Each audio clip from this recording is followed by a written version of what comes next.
The former President Uhuru Kenyatta delivered a speech today during the Michael Kijana Wamalwa Memorial Service in Western, and it drew attention because it's like the people themselves, they forced him to endorse Sifuna to be the next president of Kenya. Uhuru Kenyatta was a politician, and once a politician, always a politician. He was talking about William Ruto and his government to stop bothering people, to stop forcing Kenyans into liking them, because the Kenyans themselves, they know when the right time comes, and when the right time comes, they will choose the exact leaders they want, whether it is Kalonzo, whether it is William Ruto, whether Matiang'i, whether Sifuna. They'll have to choose the right one for them. But there is something I want us to talk about, the way Uhuru Kenyatta said it, the way he arranged the principles, and how the applause came when he termed the word Sifuna. That was an endorsement of Edwin Sifuna to be the flag bearer of opposition and to be the next president of Kenya. I want you to watch this video. Thereafter, I'll come here to do a deeper analysis on what happened today. Kama ni kuomba kura, tuombe kwa amani. Wananchi wana ujuzi wa kujua. Wakisema wanataka Kalonzo ni Kalonzo. Wakisema wanataka Ruto ni Ruto. Wakisema wanataka Matiang'i ni Matiang'i. Wakisema wanataka Sifuna, Sifuna.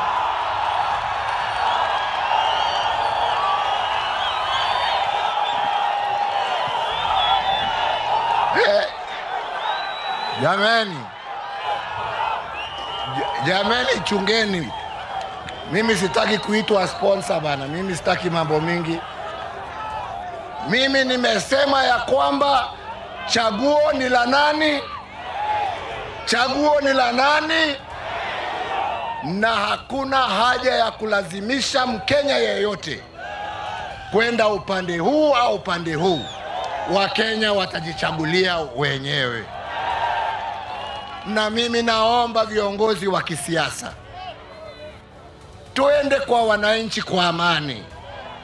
Tuhubiri yale ambaye tuko naye kwa amani. Hii mambo ya kuzuia wengine kufanya mikutano. That is the statement that Uhuru Kenyatta gave, and it has caused a lot of panic in William Ruto's camp. Because of the applause. The moment he mentioned the word Sifuna, he was saying that the people themselves will decide who they want, whether it is Kalonzo, whether it is William Ruto, whether it is Matiang'i, whether it is Sifuna. And by mentioning the word Sifuna, the crowd went wild, a clear indication that the people, they have made a decision, it is Sifuna. And that means Uhuru Kenyatta will stick by that decision, because he already said that whoever the people wants, that will be the president they want.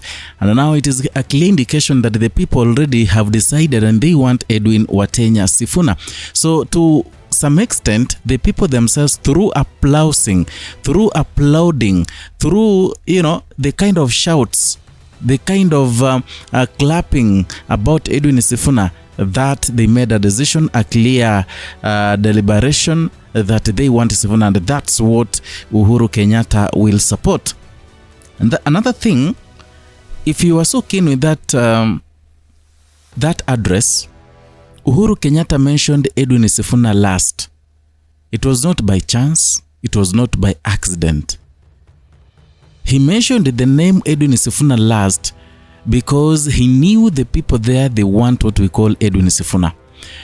This came as a result when even Charity Ngilu, the former governor, was speaking, and when she was telling the opposition team to come together, she accidentally omitted the word Edwin Sifuna, and the crowd went wild. They forced him to mention Sifuna and they applauded.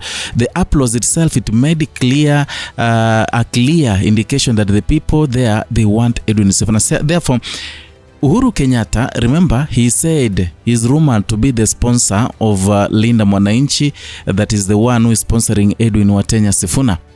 And of which I did an analysis, and everything was clear that Edwin Sifuna is being sponsored, and whoever can sponsor him is Uhuru Kenyatta. William Ruto is someone who is so much informed. We have the niece, they inform him, so they know that Uhuru Kenyatta perhaps is the one who is sponsoring Edwin Sifuna. And therefore, he mentioned that name last, and the people were so happy. He gave it time so that the people could absorb and applause more. And then later he said that I don't want to be called a sponsor, msinieke kwa shida, mimi siku hizi sitaki maneno mingi. That is one way of endorsing Edwin Sifuna, but in a very mature and a very unique way. Another thing, if you looked at the facial expression of Uhuru Kenyatta, he was thrilled. In fact, even he looked around to see hakika huyu ni Edwin Sifuna na shangiliwa hivi. Yeah, he was thrilled. Wakati unaona project yako inaenda salama, inaenda sawa, watu wanaipenda, you become happy because everything you are investing is on a good course. And then another thing, here Uhuru Kenyatta attacked William Ruto badly on preventing Edwin Sifuna to make his tours across the country. We have leaders. We have Matiang'i was there. Kalonzo Musyoka was there. Matiang'i has never prevented to hold a rally elsewhere. Kalonzo the same. Only that Matiang'i's convoy was shouted down upon by two-term fingers in Bomet, but it's understood. Kalonzo has never gone past Ukambani. Rigathi Gachagua, he tried and went to Emura Dikir, Rift Valley, but was never heckled. So he was referring to Edwin Sifuna because of what happened in Homa Bay, and that is why Uhuru Kenyatta was telling William Ruto and the people in Broad-Based, he was telling them that they should not start stopping people from holding rallies. He should not stop people from moving from one point to another campaigning, because the people themselves will decide. Even if they campaign every day, every night, or everywhere, even if they do that, the people themselves, they know who they will choose. If it is William Ruto, it is. If it is Kalonzo, it is. So he was attacking William Ruto basically because they have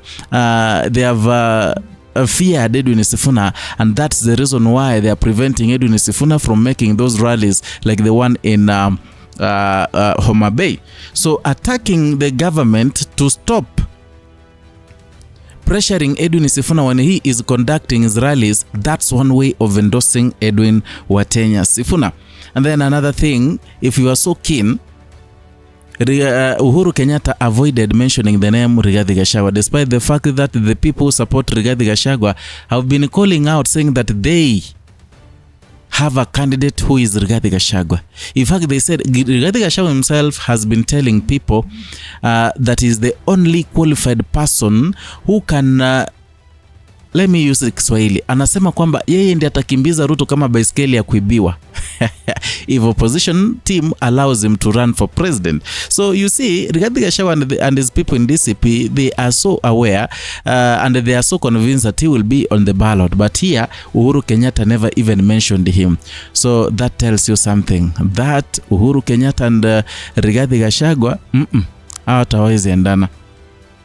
And then lastly, if you are so keen, if you analyze that video correctly, when the people were clapping and applauding the fact that Uhuru Kenyatta mentioned Sifuna, they were saying that Sifuna is the one who is qualified to run for president. Even Kalonzo himself was smiling. If you looked at his facial expressions, you could realize that he was smiling.